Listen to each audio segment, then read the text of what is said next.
तेजातु कामात् न भयात् न लोभात् धर्म तजे जीवितस्यापि। ना तो कामना से, ना किसी के भय से, ना किसी प्रलोभन से, यहाँ तक कि अगर धर्म के रास्ते पर प्राणों की बाजी भी लगानी पड़े तो हम तैयार हैं। हक तो मिला पड़ा है, हंस मत, निश्चित तौर पर ऐसे ही तो समझा ही बात को कुछ और हो गया। मैं फिर बता रहा हूं, यही सच्चाई। पुलिस की अपनी ड्यूटी होती है, उसे अपनी ड्यूटी करनी है। और मैं इस सभा में निश्चित तौर पर बड़े पवित्र भाव से कहता हूं कि सच्चाई तो यही है, पुलिस से हमारी कोई लड़ाई झगड़ा कोई नहीं है। फिर भी मैं कहता हूं, आपकी ड्यूटी हो सकती है, आप अपनी ड्यूटी पे अति करें, वो आपकी क्षति है। उस पर मेरी कोई ड्यूटी नहीं है आपको उल्हाना देने की, आपको ताने मारने की, आपसे लड़ने झगड़ने की मेरी कोई ड्यूटी नहीं है। किसानों के बच्चे हैं, निश्चित तौर पर मैं भी सर्विस किए हुआ हूं, क्या भाव रहता है मैं सब जानता हूं। फिर भी मैं कह रहा हूं, आप अपने कर्तव्य भाव से कभी अलग मत हटना। ये आपको मेरी तरफ से, अगर आपने अपने कर्तव्य पूरा नहीं करा तो फिर मैं कहता हूं कि आप सही नहीं। पुलिस को अपना कर्तव्य, अपनी ड्यूटी पूरी करनी चाहिए। रही बात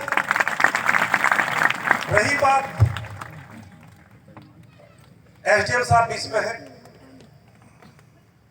एडिशनल डीसीपी साहब बीच में है। हमारे आत्मिक सच्चाई यही है, जब मैं गांवों में घूमा तो आत्मा करा उठी साहब, सच्चाई वास्ते। एक परिवार के 3 आदमी हेपेटाइटिस से मर रहे हैं। भैया वो आया है बंदे, कई बंदे ऐसे आए हुए हैं जिनके पूरे परिवार, एक हमारा ऊंचे गांव से हेपेटाइटिस हुआ, 4 साल कर्ज लेकर इलाज कराया और पिताजी एक्सपायर हो गए। आज जिसको वाकई में बड़ा होनहार बालक है समाज का, जिसको समाज का अंग बनकर समाज का, राष्ट्र का उद्धार करना चाहिए, उसको आगे बढ़ाना चाहिए था, आज जूझता है अपनी गरीबी से, लड़ता है अपनी गरीबी से। बड़ा स्वाभिमानी बालक है। ऐसे ढेरों बालक ऐसे बीच में बैठे हैं। सौरभ, क्या नाम था उसका जो गुजरा है, शिवम 26 साल का बालक, परसों की बात है, नौजवान। हेपेटाइटिस में क्या होता है, अचानक ही हमला करती है। वैसे लगता है ठीक है, कहां है ये ततारपुर वाले, कितना परसेंट भैया गांव में? 45% हमारे गांव में 45% लोगों को हेपेटाइटिस है। एनटीपीसी वजह है, एनटीपीसी। निश्चित तौर पर बड़े पवित्र भाव से कहता हूं, इसने चला है। कितने नेता, कितने अधिकारी बेकार, जिन्होंने तालमेल बैठाकर आम जनता का खून चूसने का काम करा। आम जनता मर रही है एसडीएम साहब, आम जनता मर रही है। यहाँ एक परिवार के 3-3, 4-4 सदस्य जा रहे हैं। उस परिवार में एक छोटी सी बच्ची, 5 साल की बच्ची बची है। एक परिवार में से 3 आदमी निकल गए। कितने परिवार बाहर देख रहे हैं, कब मौत आएगी ले जाएगी, किसे परवाह है? सामने प्रधान जी का घर है, कल ही गुजर गए कैंसर से। बड़े हट्टा कट्टा, बड़े मजबूत थे। जिस गांव में जाता हूं पंचायत करने, और बैठना पड़ता है कि कैंसर से मर गया जी, हेपेटाइटिस से मर गया जी। भाई ये हक नहीं है, इसको हक नहीं कह सकते, ये तो मानवता है। और ये एनटीपीसी मानवता को फाड़ कर खा रही है। मैं विरोध करता हूं ऐसी नीति का, ऐसी घातक नीति का मैं विरोध करता हूं। मैं सच्चाई से बता रहा हूं, मैंने पहले कह दिया, यही मेरे लिए धर्म होगा।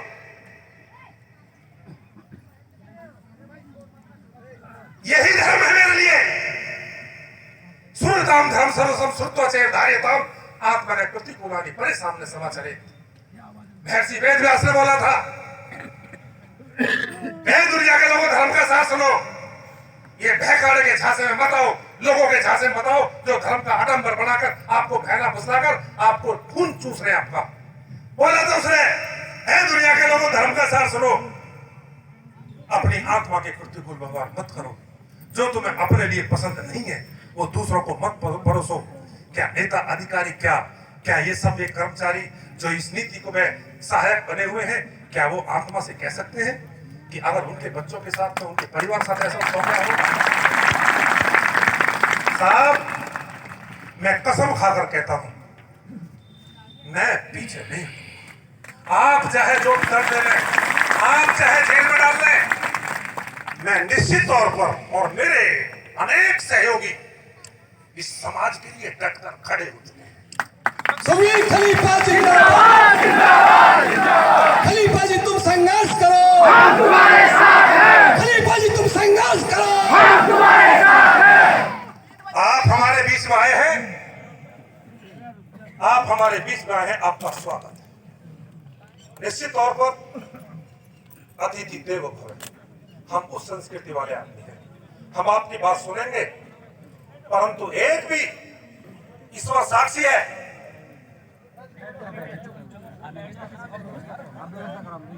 साक्षी है, हम किसी की गलत बात का अनुसरण नहीं करेंगे, अनुकरण नहीं करेंगे, किसी के प्रभाव में नहीं आएंगे, किसी के दबाव में नहीं आएंगे, किसी प्रलोभन में नहीं आएंगे। जितना सही सही जल्दी जल्दी हो सके आप मेरे लोगों का एक काम करिए, हम तो मैं बाद में लड़ता ही रहूंगा, चिकित्सा की व्यवस्था बहुत जल्दी होनी चाहिए, बहुत जल्दी। गांवों में हेपेटाइटिस इस कदर जो है फैला हुआ है। एनटीपीसी सच्चाई के तौर पर सभी लोगों ने एक ही तरह से बोला है कि एनटीपीसी ये विनाश का गड्ढा है, ये विकास की सीढ़ी नहीं है, ये विनाश का गड्ढा है। क्या सच्चाई में ऐसा ही है? ऐसा ही है। खड़ा करके बताओ, ऐसा ही है। लड़ोगे? लड़ोगे?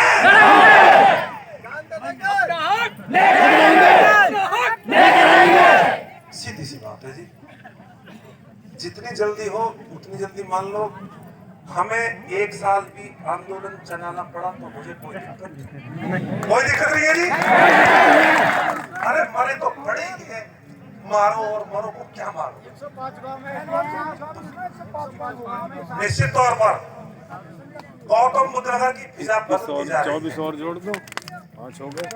जो ये जो तुर्रमखा बने हुए हैं, औहदेदार बने हुए हैं प्राधिकरणों में, एनटीपीसी में, हवा बदल चुकी है। समझ जाओ और संभल जाओ, और हमारा जो करार है उसको पूरा कर दो। हमारी तुमसे कोई राग नहीं।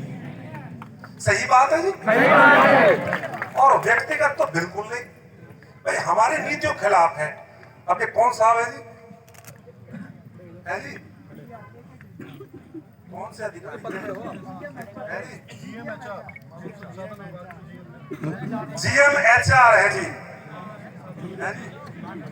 अरे DGMHR है जी, नए नए नाम हमारे लिए तो वहां तो जानते थे, उधर की नए नए समझ। DGMHR साहब आए हैं, है जी?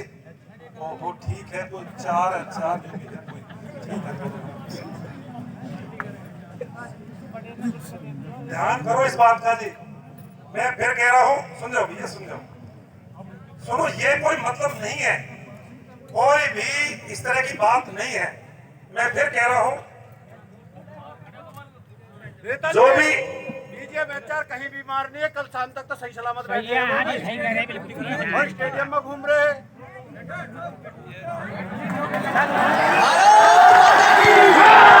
भारत माता की, शबीर खलीफा जिंदाबाद। अविश्वास का मेरे पास कोई कारण नहीं है। अगर साहब बोलते हैं बीमार है तो बीमार है, मुझे इस बात से फर्क नहीं पड़ता। अगर इनसे छोटे अधिकारी को लेकर आते, एडिशनल DCP साहब आए हैं, तो ये मेरे लिए पर्याप्त है, वैसी कोई बात नहीं। हमारा काम जिस रास्ते से है, जो हमारा रूट है, वो प्रभावित होने वाला नहीं है। उससे भी वही बात करते हैं, आप फिर वही बात करेंगे निश्चित तौर पर। ऐसा भैया सुने, अरे कोई अनुशासन नहीं करे, बिल्कुल भी नए नए हैं, अभी मालूम नहीं है उस तरह से हमारे बारे में। मैं फिर कह रहा हूं, हाँ जी, जो हमारे साथ करार है, गांवों के लिए बिजली फ्री मिलनी चाहिए है तो बिजली फ्री लेंगे। गांवों के लिए नौकरी जो आपने बोला है, आप जो बाहर की भर्ती करते हो उसको रोक लगाओ और गांवों की भर्ती शुरू करो।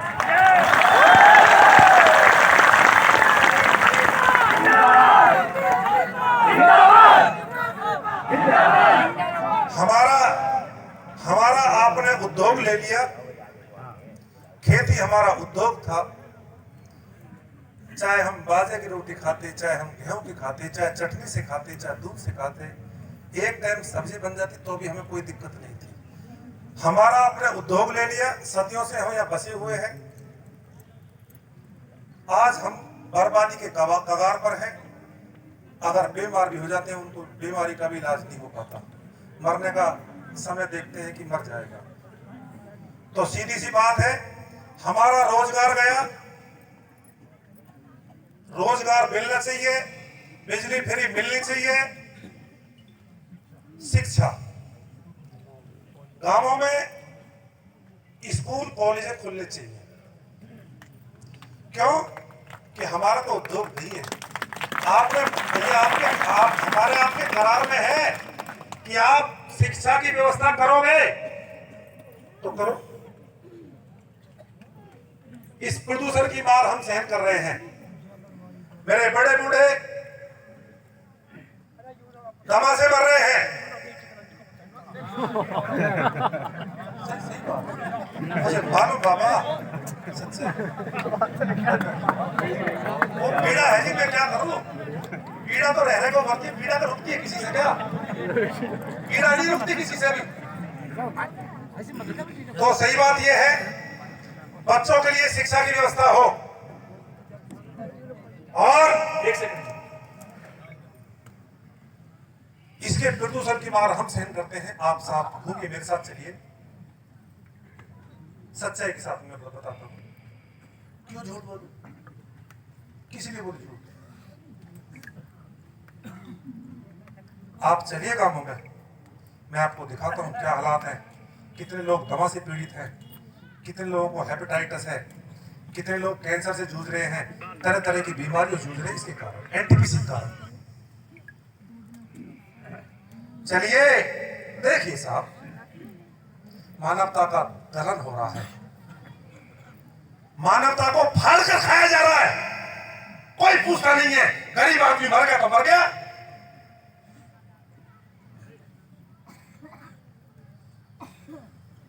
साहब हॉस्पिटल खुलवा दीजिए, और ये जो बड़ी बड़ी गंभीर बीमारियां हो रही हैं, तुरंत उनका इलाज कर दीजिए, शुरू कर दीजिए। ग्रामों का विकास आपकी जिम्मेदारी है। और वो मत लगाइए, चिन्ह मत लगाइए। एक बच्चे को बैग देके पीछे एनटीपीसी लिखवा के और फोटो लेना, ये इन कामों को छोड़ दीजिए। सही से एक कमरा बना के एनटीपीसी लिखवाना छोड़ दीजिए साहब, छोड़ दीजिए ये। अब मेरे बच्चे भी जागरूक हो गए हैं और हम बिल्कुल तैयार हैं, हर दंड भुगतने को तैयार हैं, हर पीड़ा सहन करने को तैयार है। इससे ज्यादा क्या हो सकता है? जब मरने तो इससे ज्यादा कुछ हो सकता है क्या? तो आप क्या तो मर जाएंगे और बोलो, परंतु चिकित्सा की व्यवस्था तुरंत कर दीजिए। रही बात मुआवजे की, आपने जो एक उचाल चली हुई है, किसी को 6,000 रुपए दे के दे दिया, किसी को 3,000 रुपए दे के दे दिया, किसी भोले किसान को जो कुछ बोल ले रहा, किसी को आपने उसी समय 70,000 रुपए के दे दिया, और किसी को आपने 2.5 लाख रुपए के दे दिया। समान भाव से समानता के आधार पर सभी को समान रूप से मुआवजा मिलना चाहिए।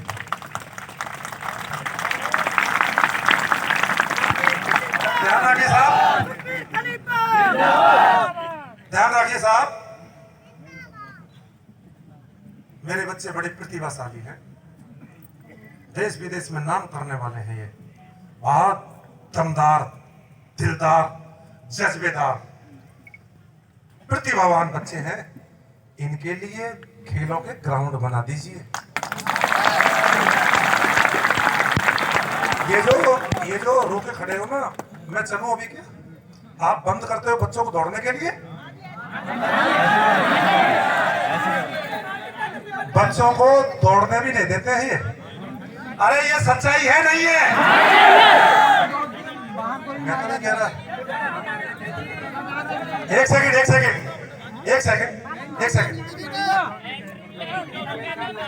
हाँ जी, गेट पे डीएम साहब को बुलाया और ये और के पे आधार कार्ड भी लेकर आओ।